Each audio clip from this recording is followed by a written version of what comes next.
সূরা ফাতিহার পর প্রথম রাকাতে সূরা ফাতিহার পর 100 বার পড়বেন রব্বি আন্নী মাসসানিয়াদ দুররু ওয়া আনতা আরহামুর রাহিমিন, রব্বি আন্নী মাসসানিয়াদ দুররু ওয়া আনতা আরহামুর রাহিমিন 100 বার পড়বেন।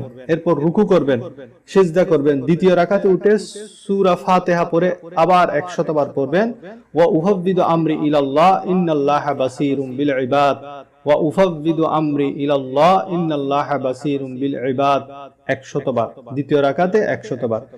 এভাবে রুকু সিজদা করে আত্তাহিয়া পড়ে তৃতীয় রাকাতের জন্য উঠবেন। তৃতীয় রাকাতে উঠে সূরা ফাতিহার পর 100 বার পড়বেন রব্বি আন্নী মাসসানিয়াদ দুররু ওয়া আনতা আরহামুর রাহিমিন।